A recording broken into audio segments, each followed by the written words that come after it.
Toutes les fêtes sont négatives. Je m'adresse beaucoup plus aux serviteurs de Dieu et aux fidèles de l'église Liloba.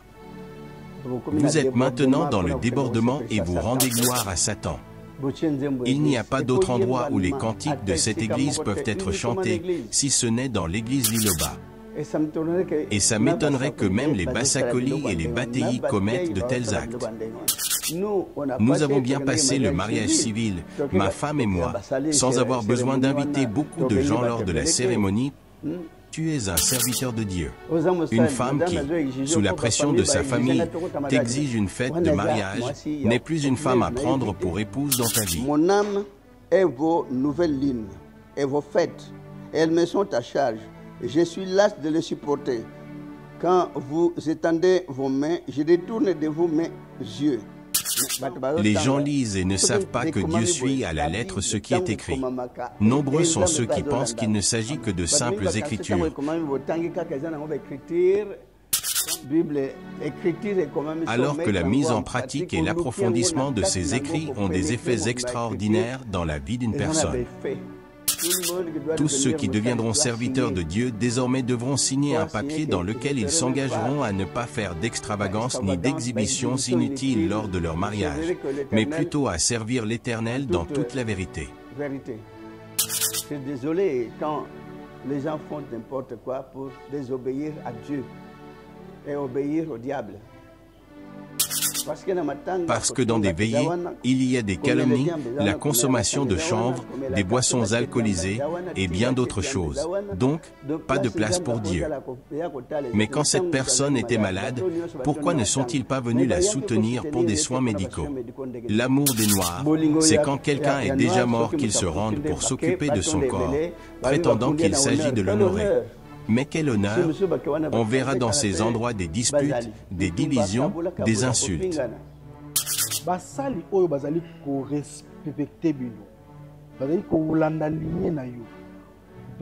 Quelles récompenses doivent attendre les serviteurs de Dieu qui vous incarnent et qui vous sont loyaux? Dieu aime la paix et le silence.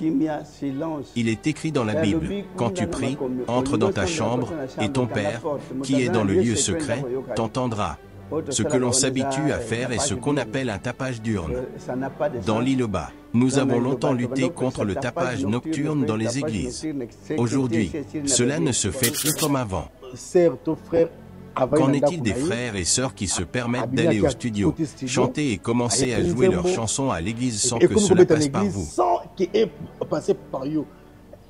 Sont-ils autorisés à le faire? Amen, famille et fidèles du Christ. Nous sommes très heureux de recevoir sur ce plateau sa grandeur spirituelle, le prophète Condé Polo Dominique. Celui que j'appelle depuis toujours le descendant d'Isaac et de Jacob, collaborateur direct de Jésus-Christ de Nazareth. Notre sujet du jour sera essentiellement basé sur les fêtes. Amen, sa grandeur spirituelle. Amen, comment la santé? Oui, ça va. Nous nous excusons quand même du fait de vous avoir pris comme ça. On sait bien que vous n'aimez plus passer les émissions. Aujourd'hui, il s'agira de parler des fêtes. Selon la doctrine que vous nous avez enseignée, cette doctrine venue du Tout-Puissant, quelles sont les fêtes que doivent considérer les fidèles ainsi que tous ceux qui nous suivent, et quelles sont celles à ne pas considérer?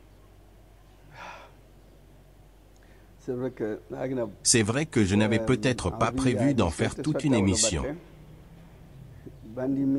Les fidèles et les serviteurs de Dieu dans cette église sont mieux placés pour savoir que cette parole n'est venue que pour le salut de l'âme. Le salut de l'âme n'implique en aucun cas beaucoup de cérémonies ni beaucoup de fantaisie. Rien que l'amour que l'on porte pour notre Dieu de tout cœur et l'amour de l'autre comme on s'aime soi-même, c'est tout. Il n'y a pas pour cela beaucoup d'acrobaties. Ceux qui se livrent dans ces acrobaties s'écartent alors du chemin. Celui qui veut aller plus loin ne pourra même pas demeurer dans le Seigneur. L'homme ne doit se limiter qu'à la pratique de l'amour. Je ne devrais même plus parler. Les fidèles sont là dans le monde entier. Maintenant même dans les pays où l'on ne pouvait pas croire. J'ai reçu une invitation de 2 Juifs pour l'implantation de l'Église en Israël. Ils ont même trouvé un lieu. Alors comment comprennent-ils la valeur de cette Église? Et ils sont convaincus. Ils se disent que le prophète doit arriver à implanter l'Église, et ils me proclament l'un des leurs. Il y en a même un qui se trouve à Marseille, un Juif qui, quand je suis là-bas, ne peut jamais commencer sa journée sans venir chez moi pour prendre la bénédiction. Mais comment ces gens comprennent que maintenant il y a quand même une lumière? Donc, ce que je pourrais dire, excès de zèle. Beaucoup de fidèles et même des serviteurs de Dieu se livrent maintenant dans l'excès de zèle. Ils laissent leur Dieu de côté pour aller dans les divagations, dans des accessoires inutiles qui ne sont pas dignes d'un enfant de Dieu.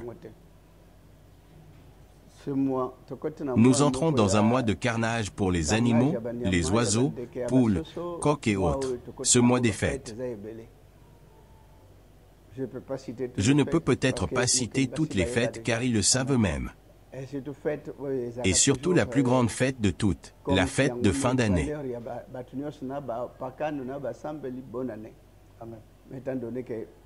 Les fidèles de cette Église ne doivent en aucun cas suivre ces fêtes. C'est l'occasion pour le monde de glorifier l'initiateur de ces fêtes, le diable, car elles ne sont pas de Dieu. Satan a initié ces fêtes afin de déconcentrer le monde, de les désorienter. Dieu n'a que 3 fêtes. La fête des tabernacles,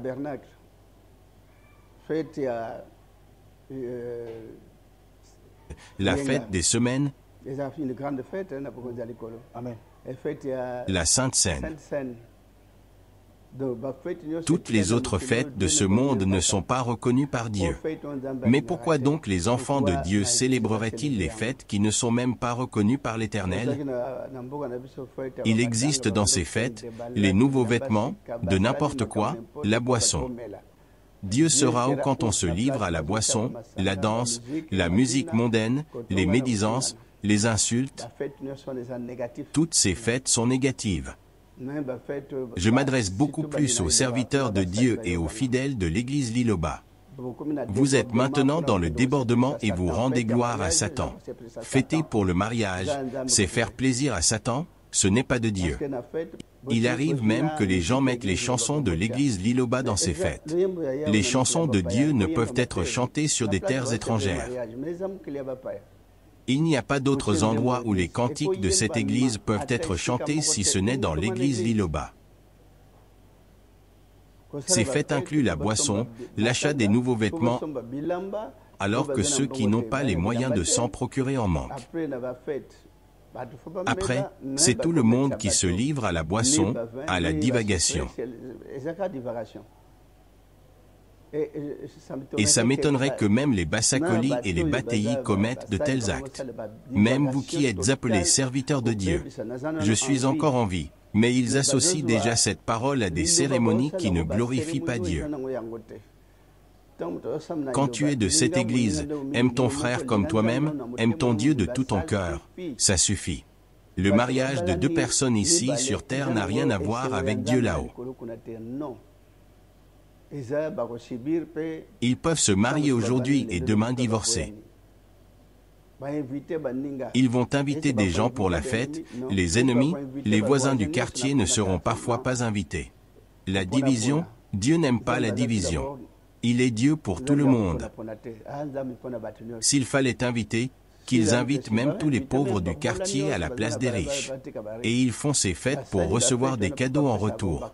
Ça n'a pas de sens, ça n'a pas d'importance.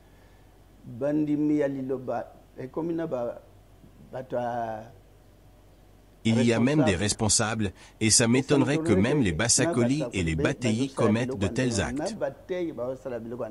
Un Mosakoli de cette église ne peut jamais se rendre dans une fête autre que celle reconnue par Dieu, ni même un mariage. Je sais bien qu'il y a le mariage coutumier. Nous avons aussi des enfants et nous le faisons, mais pourquoi même inviter les gens pour un mariage coutumier? De toutes les façons, le mariage coutumier est totalement à l'écart de la Bible. C'est une façon de vendre les enfants, nos sœurs, et ça, à prix d'argent. Ils en font même des factures et beaucoup d'autres pratiques. Chez les Blancs, ça n'existe pas, bien qu'ils se marient. Un enfant adulte a le droit de quitter et d'aller vivre sa vie sans tracasserie.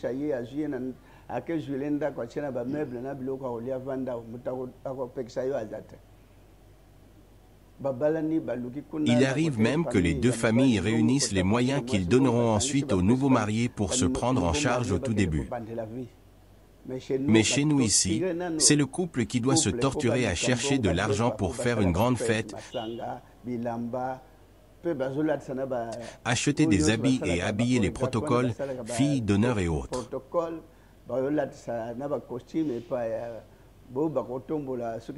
Ça n'existe pas. Cela n'existe pas. Un fidèle de cette église, se mettre un voile, c'est n'importe quoi. C'est de l'orgueil pour rien, pour montrer aux gens que tu es marié, mais ça n'a pas de sens. Peut-être l'alliance, car c'est l'État qui l'exige, sinon ce n'est pas biblique non plus. Jésus était invité par sa mère à une fête de son cousin. Il a dit à sa maman que le moment pour cela n'était pas encore arrivé. Cela signifie spirituellement que le moment du mariage céleste n'était pas encore arrivé afin qu'il commence avec sa mission. Étant donné qu'il s'agissait de la demande de sa maman, il est quand même allé. Il va arriver qu'il n'y ait plus de boisson. Prenait-il Jésus pour un riche pour qu'il sorte de l'argent et paie la boisson? Tout ça se passait pour qu'il accomplisse son premier miracle et qu'il comprenne que tout ce qui était avant comme message avait pris toute la place dans leur cœur et rempli leur esprit jusqu'à les rendre sourds. Il va donc transformer de l'eau en vin qu'il va leur demander de goûter. Les gens vont regretter d'avoir déjà bu le premier qui avait moins de saveur que ce que Jésus leur donna. Il manquait de place où mettre ce vin. Selon l'interprétation, les gens devaient comprendre que le vrai message n'était pas encore arrivé. C'est Jésus qui a ramené ce message. Il n'a rien caché, il a tout enseigné, raison pour laquelle il a dit sur la croix que tout est accompli. Il avait ramené ce message rien que pour le salut. Jésus n'avait pas besoin du premier message qu'il a trouvé. Mes frères, les serviteurs de Dieu, bon nombre d'entre eux, au tout début de cette église, vers les années 96, au moins 5 Bassakoli se sont livrés au mariage. Ils ont invité du monde avec de la boisson, les nouveaux vêtements et tout le reste.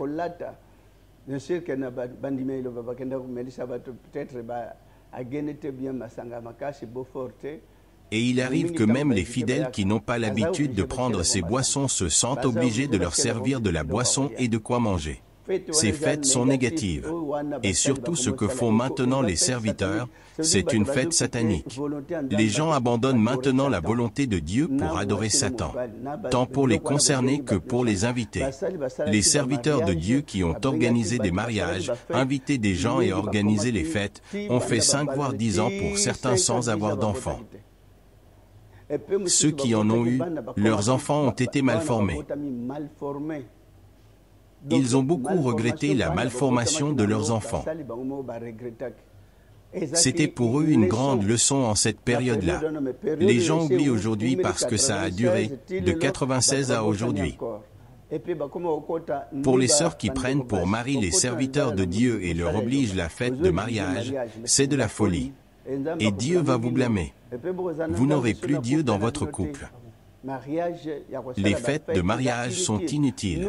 Nous avons bien passé le mariage civil, ma femme et moi, sans avoir à inviter beaucoup de gens lors de la cérémonie. Nous avons juste signé tous les papiers et c'est fini, on est parti sans tapage ni bruit. C'était bien un mariage civil qu'on a fait. Mais pourquoi n'avons-nous invité personne? On a bel et bien fait ce mariage pour le respect des lois de l'État. Mais pourquoi en faire du bruit et des tapages? On est pourtant à 30 ans de mariage déjà. Mais pourquoi les serviteurs de Dieu, les Bassacolis surtout, ceux qui communiquent avec Dieu? Moi, c'est en me communiquant avec Dieu qu'il m'a donné cette ligne de conduite. On devait toujours s'entretenir avec Dieu. Pourquoi même les serviteurs maintenant? Tu es un serviteur de Dieu, une femme qui, sous la pression de sa famille, t'exige une fête de mariage, n'est plus une femme à prendre pour épouse dans ta vie. Vous suivez là le commandement de la famille. Celui qui aime la famille plus que Dieu ne demeure pas dans le Christ. Amen. Celui qui aime son Dieu ne peut pas être dirigé par sa famille charnelle. La famille n'a pas le droit d'ordonner quelque chose à un serviteur de Dieu.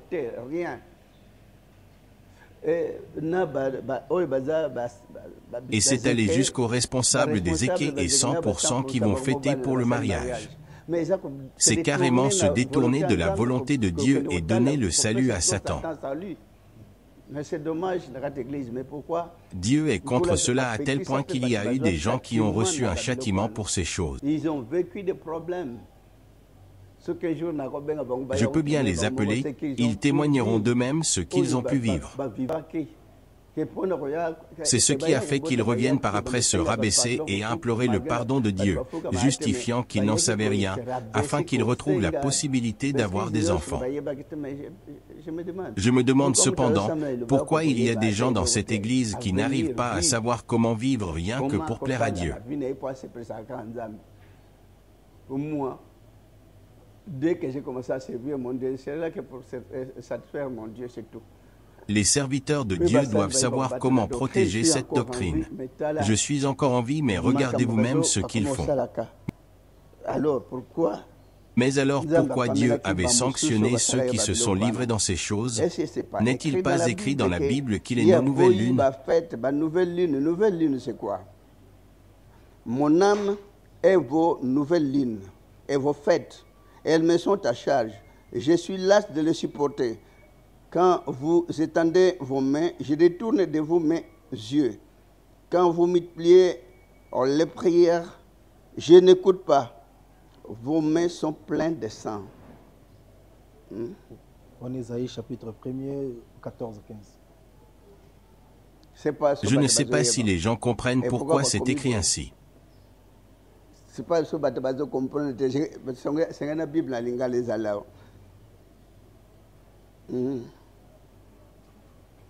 Cessez d'apporter de vaines offrandes. J'ai horreur le sang, les nouvelles lunes, le sabbat et les assemblées. Je ne puis voir vos crimes s'associer aux solennités. Mon âme est vos nouvelles lunes et vos fêtes. Elles me sont à charge. Je suis las de les supporter. Les gens lisent les écritures bibliques telles qu'écrites, Dieu également les suit. Nombreux pensent qu'il ne s'agit que de simples écritures, tout comme des journaux.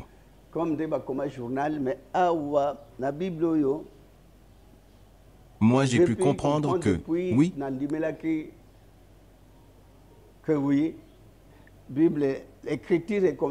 l'approfondissement de ces écritures regorge bien d'effets extraordinaires. Des effets accompagnés par Dieu lui-même. Il s'agit d'un livre sacré. Si les gens lisent la Bible, maintenant nous lisons la Sainte Bible. Quand tu mets en pratique la Sainte Bible, tu seras toujours proche de Dieu. C'est vrai qu'il n'est pas possible de le mettre en pratique à 100%. Mais ne fût-ce que 50, 55%, 60% est mise en pratique, Dieu sera content de tout cela. Donc, chers serviteurs, je suis tellement déçu de voir que même vous qui servez Dieu dans cette église, vous organisez les fêtes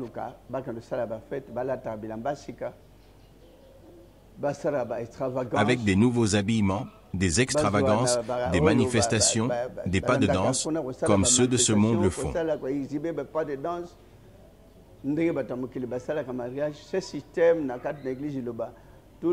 Tous ceux qui deviendront serviteurs de Dieu désormais devront signer un papier dans lequel ils s'engageront à ne pas faire d'extravagance ni d'exhibition inutile lors de leur mariage, mais plutôt à servir l'Éternel dans toute la vérité. Je vais obéir à l'ordre de l'Éternel que Moussa Lignos va Kokota. Tous les serviteurs doivent signer cela et comprendre qu'ils ne doivent servir que Dieu et non la chair. Et puis plus tard, bateau Lignos, c'est vrai que Dieu a châtié, j'avais demandé. Ceux qui avaient commis à l'époque sont là, je peux bien les appeler témoigner de ce qu'ils ont vécu. Ils ont vécu beaucoup de problèmes, même des blâmes, car ils ont fait leur mariage dans des salles de fête. Un serviteur de Dieu n'a pas ce temps-là de se rendre dans une salle de fête. Il devient mondain sinon. Mais pourquoi moi je ne m'y rends jamais depuis le début de cette église? Je devais pourtant être l'exemple à suivre. Je veux être l'exemple à suivre. Je suis désolé quand les gens font n'importe quoi pour désobéir à Dieu et obéir au diable. C'est le diable qui est en train d'animer tous les serviteurs qui font des histoires inutiles. Et puis il y en a 100%. Et les 100%, et même les encadreurs, les responsables, ils emmènent cette église à la dérive. C'est détruire la valeur intrinsèque que Dieu a mise en nous. Détruire la valeur intrinsèque qu'on a pescat.